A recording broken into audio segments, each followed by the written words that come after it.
하나님 아버지, 오늘도 하나님의 은혜 가운데 우리가 한 주간을 시작하는 아침입니다.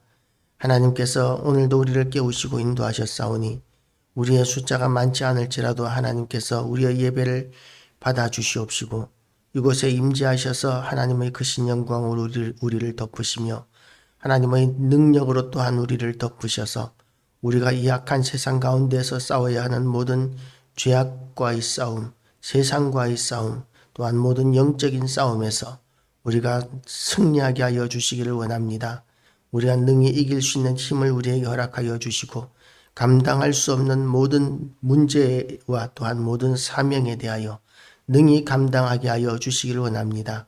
오늘도 하나님께서 우리를 통하여 온전히 영광 받으시기를 원하오며 또한 우리의 모든 삶이 하나님 앞에 드려지는 거룩한 산제사가 되게 하여 주시옵시고 그것이 우리의 기쁨이 되고 영광이 되게 하여 주시기를 원합니다.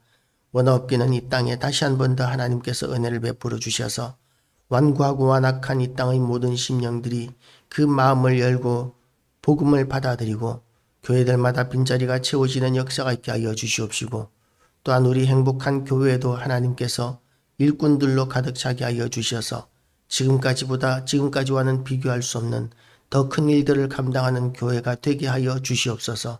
우리 교회를 통하여 하나님 홀로 영광 받으시기를 원하오며 또한 우리 모든 성도들을 통하여 영광 받으시기를 원하오며 예수 그리스도 이름으로 기도드리옵나이다. 아멘. 할렐루야. 오늘도 하나님의 은혜가 우리 모두에게 가득하시기를 주님의 이름으로 축복합니다.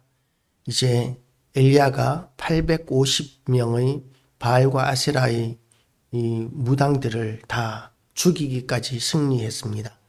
하나님께서 하늘에서 불을 내리셔서 그 물로 완전히 젖어 있는 여호와의 제단을 불로 태우고 돌과 흙까지 태우고 그 제물을 다 태우시고 그 일로 말미암아서 바알과 아세라의 그 무당들은 전부 다 죽임을 당하고 이제는 완전한 승리를 거두었다고 그렇게 보여집니다. 그런 완전한 승리 가운데 엘리야가 기대할 수 있었던 것 또한 우리가 기대할 수 있는 것이 무엇이겠습니까? 이스라엘 백성들이 회개하고 하나님 앞에 돌아오는 영적 부흥의 역사가 일어나는 것을 기대할 수 있었을 것입니다.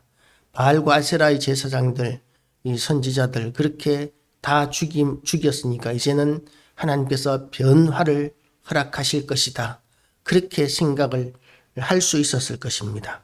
그런데 이세벨에게 아합이 그 모든 선지자를 어떻게 칼로 죽였는지를 이야기하니까 그러니까 이세벨이 자신을 엘리야에게 보내어 이르되 내가 내일 이맘때에는 반드시 내 생명을 저 사람들 중 한 사람의 생명과 같이 하리라.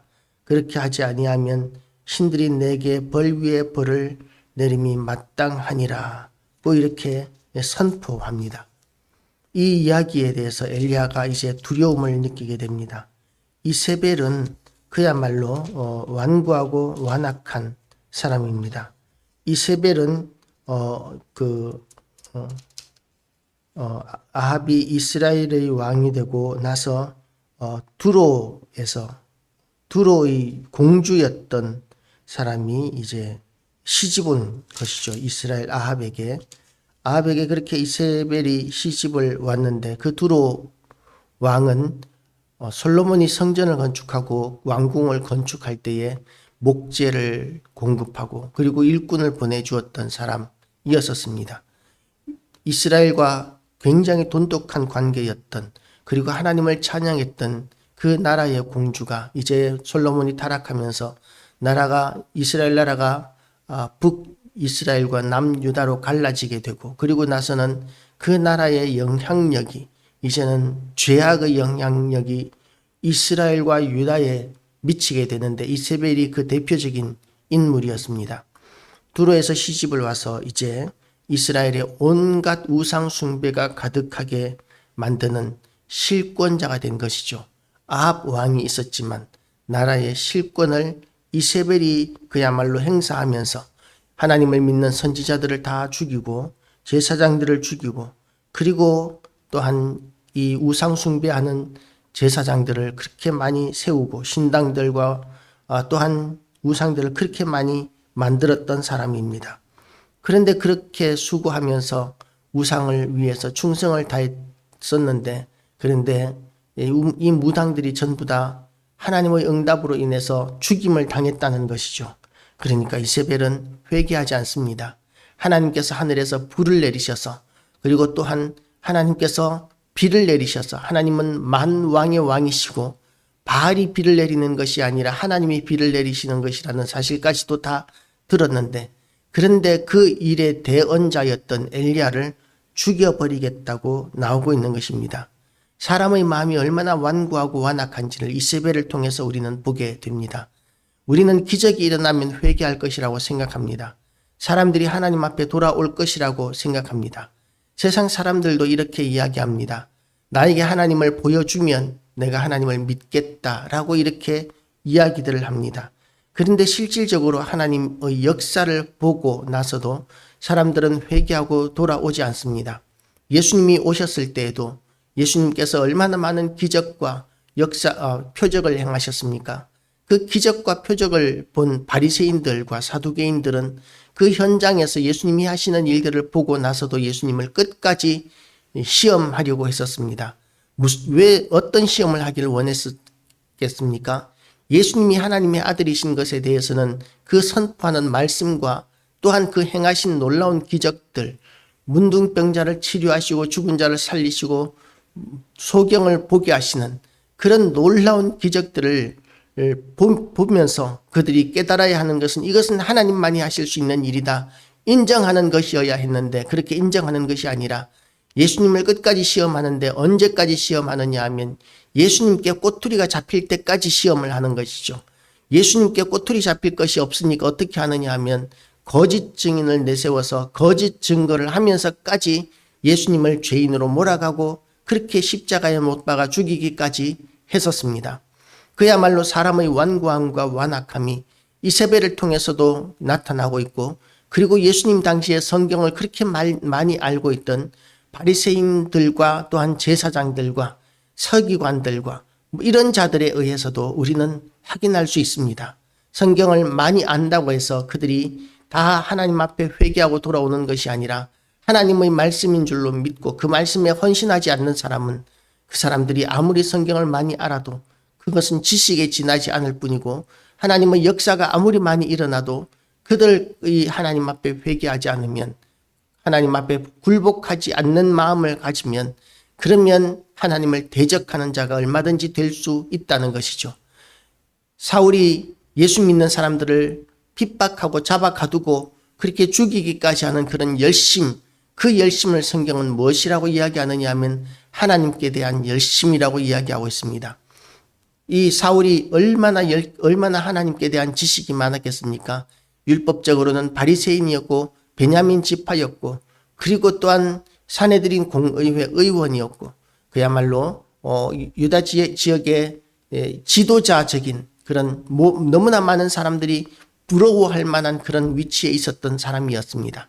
아버지는 큰 상인이었기 때문에 예루살렘까지 사울을 유학 보낼 수 있는 그런 정도의 경제적인 능력을 가진 사람이었습니다. 그러니까 경제적으로 보나 사회적 지위로 보나 모든 부분에서 그렇게 하나님께서 복을 부어주셨고 하나님을 아는 지식이 충만했고 열심이 많았었는데, 그 열심으로 하는 일이 교회와 예수 믿는 사람들을 잡아 가두고 핍박하고 죽이는 일이었습니다.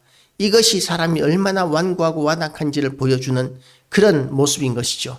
그런 사람들에게 대해서도 하나님께서는 복음을 전하기를 원하셨습니다. 그리고 또한 그 복음을 전하는 이들이 그 일 때문에 낭망하거나 좌절하거나 탈진하지 않기를 원하셨습니다. 우리는 기대했던 결과가 나타나지 않으면 쉽게 실망하고 낭망하고 탈진할 수 있습니다. 그런데 이렇게 너무나 엄청난 일을 눈앞에 보고서도 회개하지 않는 이스라엘 사람들을 보고, 또한 이세벨을 보고 엘리야마저도 낭망하고 그렇게 넘어지고 그리고 절망하고 있는 것이죠. 그리고 탈진해 버립니다. 그런데 이렇게 탈진해 버리는 이유가 여러 가지가 있을 텐데 아마도 체력적인 문제도 있을 것입니다. 엘리야가 아합에 앞서서 그 멀고 먼 길을 아합이 마차를 타고 수레를 타고 달려가고 있는 그 길 앞에서 여호와 하나님의 능력으로 다름질해서 그 앞장서서 갔었습니다. 멀고 먼 길을 갔었습니다. 그것은 하나님께서 도우셨기 때문입니다. 그럼에도 불구하고 그 일로 말미암아서 체력적인 소진이 많았을 것입니다.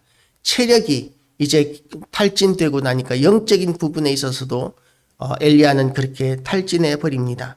그래서 엘리야가 무엇을 하고 있습니까? 한 로뎀 나무 아래에 앉아서 자기가 죽기를 원하여 이르되 이제는 하나님 앞에서 죽여달라고 구하고 있는 것이죠. 체력이 다하고 나니까 이제는 하나님 앞에 죽기만을 구하고 있습니다. 조그만한 시험에도 이제는 감당할 수 없는 것이죠. 기대했던 그런 현상이 나타나지 않는 것에 대한 실망감이 대단했을 것입니다. 그래서 하나님 앞에 하나님, 제가 이제 할 수 있는 일이 없습니다. 하나님께서 하늘에서 불까지 내려주시면서 도우셔도 세상은 도무지 변하지 않습니다. 하나님, 저의 생명을 거두어 주십시오. 라고 이렇게 하나님 앞에 간구하고 있는 것이죠. 우리가 엘리야와 같은 이런 상황을 만나게 되면 어떤 마음을 가지게 될까요? 아무리 복음을 전해도 예수 믿는 사람이 생겨나지 않습니다. 아무리 열심을 내어도 교회가 부흥하지 않습니다. 아무리 열심을 내어도 가정이 일어나지 않습니다. 아무리 열심을 내어도 회사의 그 어려움이 해결되어지지 않습니다. 그럴 때 우리는 무엇을 하나님 앞에 구할 수 있겠습니까? 하나님 앞에 부흥을 많이 구했었습니다. 그리고 또한 하나님 앞에 회사가 잘 되기를, 가정을 일으켜 주기를, 회복해 주시기를 간절히 기도했을 것입니다. 그런데 기도해도 하나님의 역사가 나타나지 않는 것 같고 문제가 해결되어지지 않는 것 같습니다. 그럴 때 우리는 좌절하고 낭망하고 하나님 앞에 마지막으로 기도할 수 있는 것이 이제는 저의 생명을 거두어 주시옵소서라고 이렇게 기도하게 됩니다. 크리스찬 중에서, 하나님을 믿는 사람들 중에서 하나님, 이제는 저의 생명을 거두어 주시옵소서라고 기도해보지 않은 사람이 몇이나 되겠습니까? 우리가 실망하고 좌절할 때마다 우리는 하나님 앞에 이제는 저의 생명을 거두어 주시옵소서라고 이렇게 많은 성도들이, 많은 사람들이 그렇게 기도하기도 합니다. 그런데 하나님의 뜻은 무엇입니까? 마지막까지 사명을 감당하라는 것이죠. 그래서 엘리야가 로뎀 나무 아래에 누워 자더니 천사가 그를 어루만지며 그에게 이르되 일어나서 먹으라 하는지라. 엘리야가 3년 반 동안 숨어 다닐 때에 그 하나님께서 엘리야를 먹이시는 방법은 까마귀를 통해서 떡과 고기를 먹이시는 것이었습니다. 그릿 시내가에서 그 그릿 시내에서 흐르는 물을 마시면서, 그리고 또한 하나님께서 까마귀를 통해서 공급하시는 떡과 고기를 먹으면서 그렇게 생명을 연장했었습니다. 그리고 또한 이렇게 그 가난한 과부를 통해서 하나님께서 공급받게 하시면서 또한 이렇게 엘리야가 생존할 수 있었습니다. 그리고 또한 생각나는 것이 하나님께서 광야에서 만나와 메추라기로 이스라엘 백성들을 먹이시는 일들을 얼마든지 기억할 수 있었을 것입니다. 하나님께서 역사하신 것을 기억하면서 새로운 힘을 얻을 수 있었을 텐데, 그런데 엘리야는 체력적으로 탈진하고 난 뒤에 그 아무런 생각이 들지 않고 절망만 해버립니다. 엘리야와 같은 위대한 선지자도 그렇게 실망하고 절망해 버릴 수 있다면 우리는 얼마나 쉽게 실망하고 절망할 수 있겠습니까? 그러나 그럴 때 우리가 엘리야와 다를 수 있는 것은 뭐냐면, 그럴 때 우리는 말씀을 붙들 수 있습니다. 하나님께서 우리에게는 엘리야에게는 없었던, 엘리야는 계시에만 의존했었지만 하나님께서는 우리에게 그 엘리야가 받은 단편적인 계시와는 비교할 수 없는 너무나 풍성한 성경을 우리에게 주셨습니다. 이 하나님의 말씀을 통해서 우리는 힘을 얻어야 합니다. 다시 한 번 더 우리는 사명의 길을 가야 합니다. 언제까지 가야 하느냐 하면 하나님께서 우리의 생명을 거두실 때까지 우리는 하나님의 예비하신 그 사명의 길을 가야 합니다. 그리고 그 하나님께서 그만 되었다 할 때까지 우리는 충성을 다해야 하는 것이죠. 엘리야가 이제 일어나 먹고 마시고 그 음식물의 힘을 의지하여 40주 40야를 가서 하나님의 산 호렙에 이르니라. 마지막까지 하나님으로부터 사명을 받고 그 사명을 감당하기 위하여 40주 40야를 달려갑니다. 너무나도 힘든 길이었을 것입니다. 천사가 갖다 주는 불에 구운 떡을 2번 먹었다고 해서 그것이 얼마나 되겠습니까마는 그 힘을 의지해서 40주 40야를 다시 갑니다.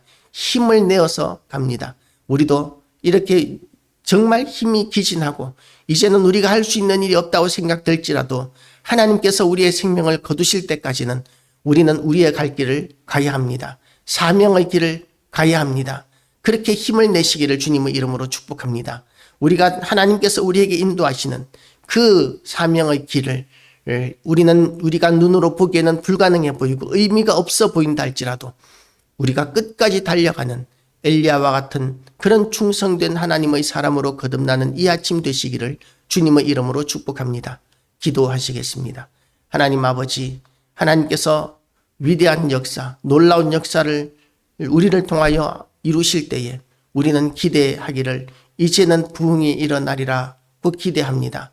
많은 사람들이 교회에 기적이 일어나면 그러면 교회가 부흥한다고 생각하지만 그러나 하나님 아버지, 사람의 마음이 얼마나 완고하고 완악한지 그런 것으로는 교회가 도무지 회복되지 않고 부흥되지 않는다는 사실을 우리는 엘리야를 통해서 또한 예수님을 보면서 우리는 발견하게 됩니다. 예수님의 시대에도 그렇게 많은 기적이 있었지만 얼마나 많은 성경을 아는 하나님을 섬긴다고 하는 사람들이 예수님을 핍박하고 대적했는지를 우리는 알고 있습니다. 완고하고 완악한 사람을 우리가 의지하거나 바라보지 않게 하여 주시고 하나님께서 인도하시는 그 인도하심을 바라보며 우리가 하나님을 의지해서 우리의 달려갈 길을 끝까지 달려가게 하여 주시옵소서. 기진하거나 낙심하거나 낭망하지 않게 하여 주시고 탈진하지 않게 하여 주시옵시고 하나님께서 붙들어 주셔서 하나님께서 부어주시는 하나님의 성령님과 그리고 또한 하나님의 크신 능력을 우리에게 부어주셔서 우리가 끝까지 싸워 이기게 하여 주시옵소서. 끝까지 포기하지 않게 하여 주시옵소서. 오늘도 우리를 통하여 영광 받으시는 하나님을 찬양하오며 예수 그리스도 이름으로 기도드리옵나이다. 아멘.